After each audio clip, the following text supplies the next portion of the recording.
Bem-vindos ao Executando Boas Ideias, o videocast onde a gente investiga o surgimento e da onde que nascem as ideias e principalmente qual é a jornada das pessoas que estão brigando para poder executar essas ideias, além do que entender o que elas vão impactando ao longo do caminho. E hoje, para falar um pouco não só da ideia, mas da execução, mas também do impacto, não só na vida das pessoas, como também das onças, a gente trouxe aqui o Mário Haberfeld. O Mário, entre outras coisas, é um sujeito que teve a iniciativa de começar com um projeto transformador, que é o OnSafari. Então, Mário, para começar essa conversa aqui, primeiro, obrigado, tá? Você está aqui com a gente. E depois, para começar a conversa, me conta um pouco da tua história, porque você foi corredor de carro, coisa e tal, e aí de sair daqueles cavalos para onça, conta um pouquinho dessa trajetória aí para a gente, essa inversão de expectativas aí no meio do caminho. Legal, obrigado, Geraldo. Primeiro, obrigado, agradeço o convite aqui, prazer fazer parte do seu videocast aqui, muito legal. Bom, que nem você falou, eu sempre fui apaixonado por natureza e por corridas de carro. Eu, com 13 anos de idade, comecei a correr de kart, a coisa foi evoluindo, acabei mudando para a Inglaterra, morei 10 anos lá, ganhei o campeonato inglês de Fórmula 3, cheguei a andar de Fórmula 1 em 3 equipes diferentes. Depois mudei para os Estados Unidos para correr de Fórmula Indy por um tempo. Eu me lembro disso quando você, só fazendo um parênteses, porque essa história é legal também, né? Quer dizer, tem uma trajetória de piloto que foi super bem sucedida. Pô, quantos brasileiros chegaram na Fórmula 1? É, Entendeu? Menos de 10. Você conta nos dedos de... foi muito legal. E aí depois de Fórmula Indy, então Que foi equipes que você correu mesmo, Mário? de Fórmula 1, eu fui piloto de teste da McLaren, da Jordan, que hoje em dia já não existe mais, e da Stewart, que acabou virando a Red Bull hoje em dia, né? Então, foram 10 anos bem intensos, mas aprendi muito. Depois corri de Fórmula Indy e chegou um momento em que... Você foi quando que você correu de Fórmula Indy? Fórmula Indy foi a partir de 2003. 2013, né? Você pegou o André Ribeiro também, né? O André, não, o Ele André, foi anterior. a Indy tinha dividido em duas, né? Virou a Fórmula Indy e a IRL. Uma corria Isso, só em oval, que eu acho que é o que o André acabou isso. fazendo nessa época, e eu corria na Indy mesmo, o Champ Car chamava na época, que era no mundo inteiro e todos os tipos de pista. E aí, um pouco por causa disso, dessa divisão e tudo, eu achei que a categoria, né, naquela época estava bem para baixo, não ia muito para frente. Mudei um pouco para correr essas corridas de longa duração, de 24 horas de Daytona, essas coisas. E em 2008 resolvi que estava na hora de parar, eu não estava ficando mais jovem. Não, a É, gente não fica, né? A e, gente acha que fica, né? Em volta da gente que todo mundo vai envelhecendo, é engraçado isso. e achei que tinha chegado onde dava para chegar, não ia voltar para a Fórmula 1 e sempre, que nem eu falei, tinha duas grandes paixões, queria trabalhar com natureza, com conservação. Acho que essa paixão surgiu do meu pai, que me levou para a África a primeira vez quando eu tinha 12 anos de idade. E desde aí, todo ano voltei para lá, pelo menos uma vez por ano, né? No começo só para fazer ecoturismo, sempre gostei muito disso. Mas em 2008 parei de correr e queria trabalhar com conservação. Na época era mais fácil falar do que fazer, né? Eu não sou biólogo, nem veterinário, nem tenho nenhuma formação nessa área, mas sempre fui muito curioso, sempre gostei muito disso. E parênteses, é uma coisa interessante porque eu gosto de dizer, né, que a mãe de todo conhecimento é a curiosidade, né? E todo mundo que teve aqui, de alguma forma, começou a ficar curioso em função de alguma coisa, e essa curiosidade foi que foi te ajudando a navegar É, dentro de um determinado caminho, né? E aí a persistência, a resiliência, coisa e tal, é que vai permitindo que você acho que foi trilhe essa exatamente jornada. isso. E aí então eu falei, bom, eu parei de correr, não sei o que eu vou fazer da vida, quero trabalhar com natureza. Falei, vou aproveitar essa oportunidade e viajar o mundo inteiro, ver todos os bichos que eu sempre quis ver na vida e nunca tinha tempo por causa das corridas. Então, sei lá, fui para a China ver urso-panda, para a Índia ver tigre, para Uganda ver gorila. Enfim, acho que praticamente qualquer bicho que você imaginar aí, eu dei um jeito de ver eles na natureza e ver o que estava sendo feito para salvar cada uma dessas espécies. Quer dizer, mais do que ver o bicho, você já estava curioso com relação ao que estava sendo feito na preservação daquela espécie Isso. específica.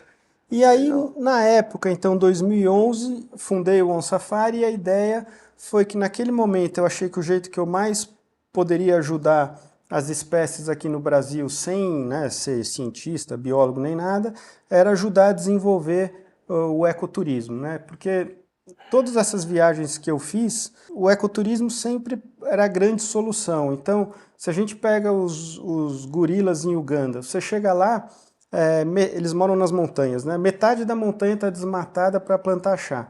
Parou de desmatar quando começou o ecoturismo, porque quando começa o ecoturismo, a população local tem empregos, né, de melhor qualidade, tem emprego para muito mais gente do que a plantação de chá lá, por exemplo, e os gorilas passam a ter um valor econômico, ou seja, a população quer salvar eles porque é eles que trazem dinheiro, né, para a região. Isso é o exemplo do gorila, mas funciona para qualquer um. Então, eu falei, bom, o Brasil é o país mais biodiverso do mundo, tem temperaturas boas o ano O inteiro. Brasil é o país mais biodiverso do mundo. Maior biodiverso do mundo.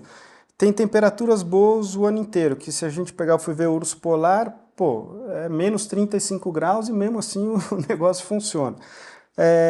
E a minha conclusão era que para funcionar o ecoturismo, né, baseado em safaris, em ver a fauna, tinha que ser possível ver a onça pintada, né? Mesmo os que eu falei, é o urso polar, é o tigre, é o leão, né? É sempre os grandes felinos, os grandes predadores que as pessoas têm mais interesse de ver. Então, a onça pintada hoje em dia, ela ocupa mais ou menos 50% do território original dela, e onde existe bastante ainda é na Amazônia e no Pantanal. Na Amazônia é um ambiente bem fechado, então bem difícil de ter avistamento de animais, seja lá qual ele for. O Pantanal já é um lugar mais aberto, né, que inunda e que né, a água sai e formam esses grandes campos abertos. Então muito parecido vai com o Everglades na Flórida ou o Okavango Delta em Botsuana, que são lugares famosos para ecoturismo. Então a gente achou que o Pantanal era o lugar para fazer isso, consegui avistar a onça na natureza e andei o Pantanal inteiro, fui parar na Caimã, né, do Roberto Klabin, que esteve aqui com vocês, e falei para o Roberto, Roberto, eu acho que para realmente funcionar isso, a gente tem que dar um jeito de ver onça pintada. E na época ele deu todo o apoio, falou, a fazenda é sua, faz aí o que precisar fazer, mas era um processo difícil, né? A gente tem... Parênteses, só fazer um parênteses. Na Amazônia, eu acredito que tem um número de indivíduos onça pintada maior mas é um território muito mais extenso. Também, né? Então, assim, a possibilidade, o número de indivíduos por quilômetro quadrado, sei lá, por 100 quilômetros quadrados, é bem menor. É menor. Existe essa... Acho que isso é um pouco do negócio, e outra é que são grandes florestas, né? Como você vai andar com carro ou mesmo de barco na beira do rio, é muito difícil de você conseguir enxergar, né, para dentro da floresta. Tem uma biodiversidade incrível dentro daquela floresta, mas difícil de você ver, né? Diferente do Pantanal, onde você anda, são campos abertos com os capões, que a gente chama, né? Mini florestas, mas fora isso é bem aberto. Para aqueles de vocês que não sabem, eu vivi boa parte da minha vida no Pantanal. Então, quando o Mário fala desse assunto, é impressionante. E até os meus 30 anos, 30 e poucos anos, eu tinha visto pouquíssimas onças pintadas, né? Tinha visto no rio, nadando, passando e tal. E eu tive a oportunidade de participar do On Safari. Em 3 dias, eu vi 7 indivíduos diferentes, ao vivo. Assim, solto, na natureza, e a gente dentro do jipe. Aliás, eu fiquei apavorado, porque apesar de ter morado lá, eu vi aquele gato enorme chegando perto do jipe e falei, opa, entendeu? Daí que você entende que tem toda uma relação diferente que vocês trabalharam para construir também com as onças. O que a gente quis fazer lá na Caimã, que é onde a gente começou, é adaptar o que foi feito na África com leopardos, leões, para a onça e o Pantanal, né? Então a gente fez um processo que chama habituação, que não é nada mais do que seguir a mesma onça durante meses, algumas durante anos, né? Que, lembrando que a gente tem a pecuária no Pantanal há 250 anos, né? Em alguns lugares tem conflito, né, entre proprietários de terra e onça pintada. Porque a onça come o gado. Isso. E o proprietário da terra não gosta. Assim, a gente sabe que é ilegal caçar no Brasil desde 67, mas o Pantanal cabe à Áustria, a Suíça e a Bélgica dentro, então não vai ser por policiamento que a gente vai parar isso, tem que ser por uma mudança de mentalidade. Então a gente começou lá na Caimã seguindo a Esperança, uma onça que a gente começou, era uma fêmea que a gente identificou que o território inteiro dela era dentro da Caimã, seguimos ela acho, quase 2 anos todo dia, às vezes via, às vezes não via, aí uma hora ela percebeu que, pô, esses caras vão lá todo dia, vão embora, não me fazem nada, parou de fugir e De carro. de carro. Importante isso, né? De carro. Realmente começou a funcionar quando ela teve filhotes, né? Que isso daí o filhote copia o comportamento da mãe, a mãe já não fugia, o filhote não fugia. E hoje, né, infelizmente ela já morreu, isso faz 14 anos, que é mais ou menos o quanto vive uma onça. Ela teve 7 filhotes, 11 netos e sei lá eu agora quantos bisnetos, né? Então, acho que foi um grande sucesso na Caimã. Viam-se lá 2, 3 onças, ou 2, 3 vezes onças por ano.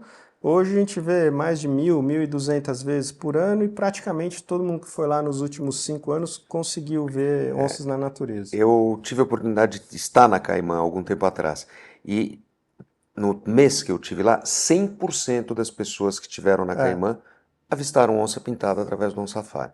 Então, assim, Não é bom esse número, porque uma hora alguém vai se decepcionar muito, mas... e lembrando que não é um zoológico, né? Pode claro, acontecer, tá pode chovendo, tá acontecer, frio, tá não sei o frio. quê. Mas... A lagoa não deu para chegar onde ela está, né? Enfim. mas está funcionando ainda bem, a gente já replicou esse modelo para Agora, outros biomas, uma outros coisa, bichos. antes da gente chegar nos outros, interessante é o seguinte, essa parte que você chamou de aclimatação, não? Habituação. Habituação, que é colocar um jipe o tempo todo do lado da onça e a onça vai achando que aquele jipe é parte da paisagem, é uma Isso. árvore, é uma pedra e acaba se acostumando com aquilo, né? É. E é isso que é uma coisa impressionante. Hoje a gente chega, elas nem olham, né? Elas tratam o carro, que nem você falou, como uma árvore que anda, mas ela não ganha nada com isso, não perde nada com isso. Mas isso ela, né? Agora, o Pantanal, as pessoas ganham então empregos mais qualificados. Importante, as mulheres ganham espaço no mercado de trabalho, né? Que é um lugar onde a cultura de pecuária é tão forte, não tem tanto espaço para a mulher, com o ecoturismo passa a ter, né, espaço para isso. E os proprietários de terra que resolvem desenvolver o ecoturismo é mais uma forma de ganhar, né, uma forma sustentável de ganhar dinheiro da terra. Né? Agora, aí você hoje começou com esse projeto na Caimã, que está super bem sucedido, né? Indo bem para burro. E aí você está expandindo isso, não está? Levando para outros biomas? Conta um pouco disso para gente. Sim, na parte de ecoturismo a gente faz também na Amazônia hoje em dia e principalmente bastante no Cerrado, numa pousada que chama Trijunção, onde a gente faz o mesmo processo, só que com lobos-guarás, né? Então também bastante gente, quase todo mundo que vai lá acaba vendo os lobos-guarás, que é lindo, né? É o animal símbolo lá do Cerrado. É um animal lindo. E hoje a gente tem outras frentes de atuação, né? Então a gente começou com o ecoturismo, logo depois fez uma parte de ciências, né? Afinal de contas, ninguém via onça assim na natureza, a não ser caçadores ou muito esporadicamente os peões, né? Então a gente consegue acompanhar famílias, fazer, né, coletar sangue, fazer teste de DNA, ver como dispersam os filhotes, analisar doenças, enfim, várias coisas, né, vários estudos científicos. A gente tem uma parte de educação ambiental, onde faz palestras no mundo inteiro, mas também publica livros e produz ou ajuda grandes produtoras a produzir documentários, que eu acho que isso é fundamental, levar essa mensagem de conservação, né, para o público geral, não adianta a gente ficar fazendo isso só lá dentro do Pantanal. A gente tem uma parte social, que a gente apoia uma comunidade indígena e também todo esse negócio de, né, melhorar empregos, gerar emprego para mulheres e tudo isso. A gente tem uma parte de reintrodução, onde a gente conseguiu, há 9 anos atrás, pela primeira vez no mundo, pegar onças pintadas filhotes que foram por algum motivo parar em zoológicos ou centros desse tipo, ensinar eles a caçarem, né, porque a grande dificuldade é essa, né, as mães que ensinam a caçar, nesses casos não tem mãe, então criar uma metodologia para ensinar eles a caçarem, tudo feito com câmeras para que eles não se fiquem apegados aos seres humanos e reintroduzir com sucesso na natureza, né? Então hoje a gente tem 3 grandes centros de reintrodução e reintroduz praticamente qualquer animal da fauna brasileira, que são apreendidos de tráfico, ou seja lá o que for, a gente consegue dar uma segunda chance.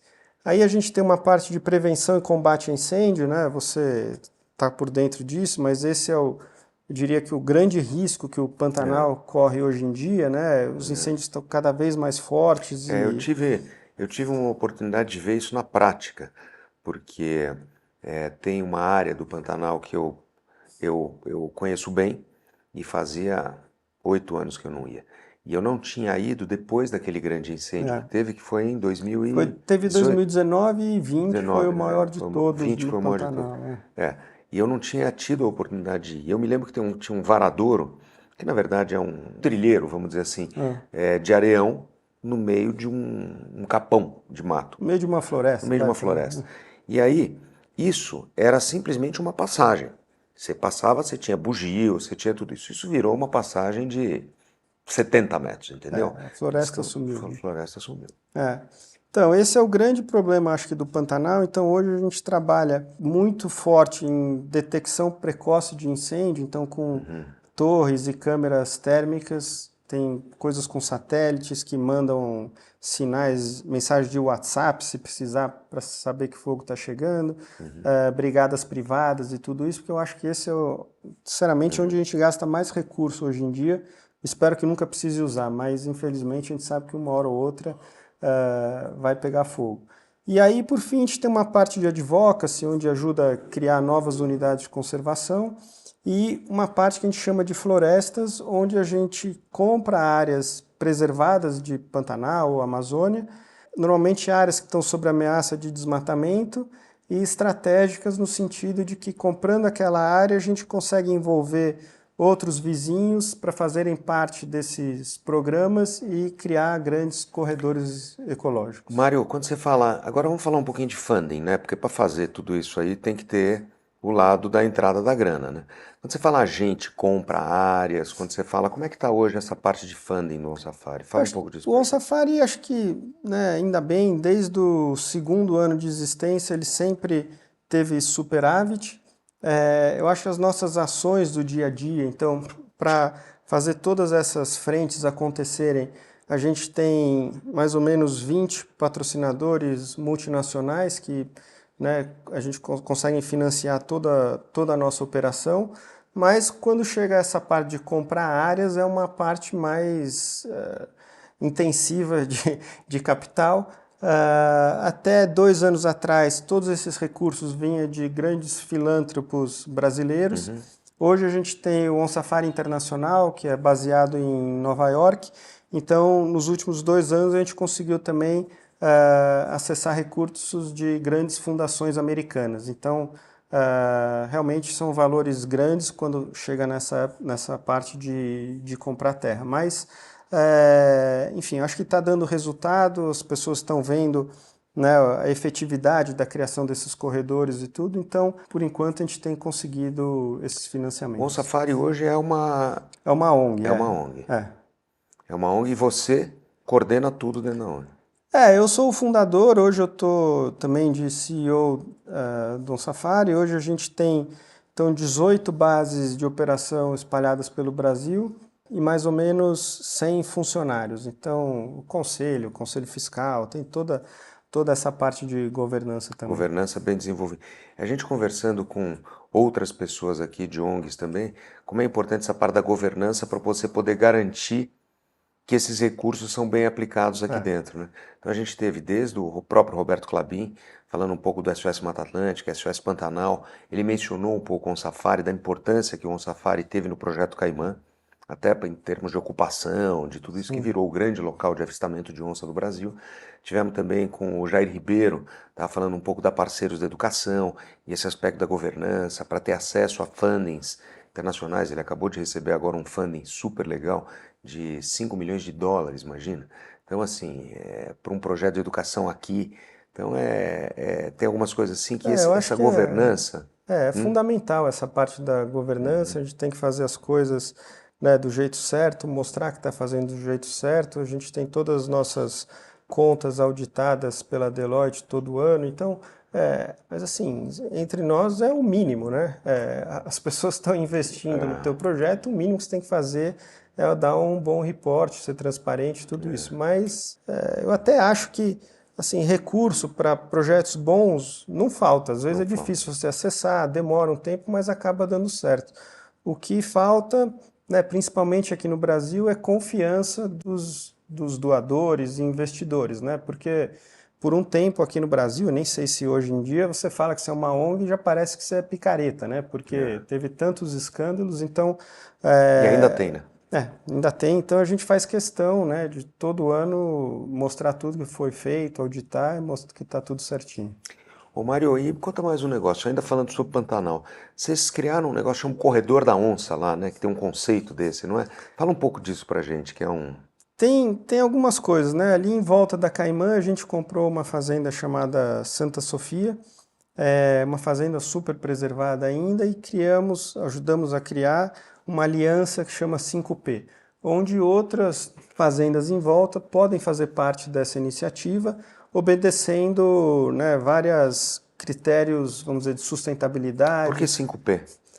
Porque é Pantanal, preservação, parceria, pecuária e produtividade. Aham. Então, dentro desses critérios, se uma propriedade obedece isso, tem brigadas de incêndio privada, tem lá todos os critérios, pode fazer parte dessa iniciativa. E essa iniciativa começou em 2020 com 35 mil hectares, que é essa área que a gente comprou, hoje chama Reserva Santa Sofia. A Caimã entrou, outros proprietários entraram e hoje essa aliança tem 430 mil hectares de terra. Isso equivale a 3 vezes o tamanho da cidade de São Paulo, mais ou menos. 430 mil hectares de terra. É. Dessas áreas que vocês foram juntando dentro desse conceito que você criou, que chama Isso, PPP. que esses outros proprietários entraram. Então a gente tem um modelo desse no sul do Pantanal, outro no norte. Agora estamos trabalhando no meio do Pantanal, ali na Serra do Amolar, mais ou menos. E a gente lançou em Nova York, agora na Semana do Clima, uma iniciativa de criação de corredores internacionais, que envolve, então, uma organização na Argentina, que é a Rewilding Argentina, o On Safari no Brasil, uma organização na Bolívia e outro no Paraguai. Então, usando os rios como conectores, a gente tentar fazer com que as onças possam andar livremente entre esses 4 países, porque para elas não tem fronteira, né? E aí tudo isso é onça. É porque Ou você está falando de outras espécies também? Né? eu acho que assim, até o nome do On Safari, tudo é focado na onça. Eu acho que quando começou, que era o ecoturismo, a onça era o animal que as pessoas querem ver, né? Se a gente fala que vai fazer um turismo com ratinho, não sei o quê, acho que pouca gente ia se engajar. Então a onça era o nosso, que eu falo, o leão brasileiro, né? Que todo mundo vai para a África, não é para ver a zebra, né? É para ver o leão. Uma vez que você está lá, é legal você ver a zebra. Né? Mas então, acho que surgiu daí o nome e o porquê da onça, mas muito mais do que isso, a onça está no topo da cadeia alimentar, né? Então, eles falam que a onça é um bioindicador, né? Onde tem onça pintada quer dizer que o ambiente está equilibrado. Ou seja, você precisa, sei lá, da formiga para o tamanduá comer a formiga, para a onça comer o tamanduá. Você precisa ter as matas, né, em pé. Você precisa ter o peixe para o jacaré comer o peixe, a onça comer o jacaré. Então, quando a gente fala onça, é porque a onça é o animal chamativo, está no topo da cadeia, mas na verdade isso funciona para, vamos dizer, praticamente para o bioma inteiro, para onde elas existem. Mas hoje eu tive a oportunidade de conhecer o On Safari e eu vi o projeto que vocês têm de reintrodução desses animais na natureza, né? Você tem de tudo, né? Você tem anta que queimou a pata no incêndio, você tem... Hoje, por exemplo, a gente tem tucanos que foram apreendidos, macacos que foram, sei lá, resgatados pelo ICMBio, tem uma onça parda que foi achada num canavial filhote, tem os animais que foram queimados no incêndio do ano passado e fizeram transplante de pele e tudo, e estão se recuperando. Alguns já foram soltos, outros ainda estão no processo, mas eu acho que praticamente qualquer animal a gente consegue, né, fazer esse processo de reintrodução. A gente tem vários tipos de recintos diferentes, então um com lago gigante para antas, outros, né, bem comprido para que araras e tucanos aprendam a voar. Então é uma coisa que aconteceu meio que sem querer. Foram 2 onças que tinham sido resgatadas com 2 meses de idade perto de Corumbá, teve um acidente, a mãe acabou morrendo, e por pena desses 2 filhotes, a gente falou, pô, vamos fazer um projeto de soltar eles na natureza. Acabou dando certo e hoje, né, cresceu e a gente tem esses grandes centros que dá para fazer com vários animais. Ô, Mário, dá uma ideia de número. Quantas pessoas tem hoje envolvidas assim diretamente no safari? Então, de funcionários são mais ou menos 100 funcionários. A gente tem o nosso uma diretoria, que são mais 5, aí tem o conselho, são mais 12, o conselho fiscal são mais 4, então hoje é bastante gente. E você deve ter muito voluntário também querendo participar disso, né? Bem, a gente recebe bastante voluntários, inclusive estrangeiros que, né, querem fazer o summer job, né? Então, voluntários que estão fazendo faculdade nos Estados Unidos, na Europa, que querem muito ajudar e acabam, né, nessa época de férias, a gente acaba recebendo bastante gente. Muito legal. Mário, você tem algum recado que você queira? A gente parece brincadeira de novo, né? A gente tá aqui há 35 minutos aqui, cara, conversando. Parece que passa muito rápido, né? E tem Mas muito conteúdo. Mas enfim, não sei se você tem algum recado bacana que você queira deixar para todo eu acho que mundo. o legal é as pessoas saberem, né, que existem várias formas de ajudar e o ecoturismo ainda continua acreditando muito nisso. Acho que a pessoa, né, visitando esses lugares onde é possível avistar a natureza, principalmente aqui no Brasil, acho que brasileiro, né, muitos têm essa mania de, pô, quero fazer um safari, vai para a África, quer ir numa praia bonita, vai no Caribe. Pô, a gente tem tudo isso aqui no Brasil, né? Então, eu acho que só o fato de ir fazer essas experiências aqui no Brasil já é uma super ajuda para os bichos, para as comunidades, e seja com o safari ou não, eu estimulo muito que a gente faça isso, porque o Brasil é essa potência ambiental e a gente precisa explorar isso. Você falou, né? O país com maior biodiversidade do mundo, É, né? Mais biodiverso. o país mais biodiverso do mundo, é Ou seja, então tem uma riqueza aí que a gente tem que explorar. isso aí. Gente, para vocês que estão com a gente aqui, mais uma vez, obrigado pela atenção, pelo carinho. E Mário, tenho só que te agradecer Valeu, pela tua Gê. atenção, Muito bom estar tá? com você E aqui. parabéns por esse trabalho, porque realmente é uma coisa transformadora que a gente tem presenciado aqui. Obrigado e obrigado a todos aí que assistiram. Valeu. Valeu.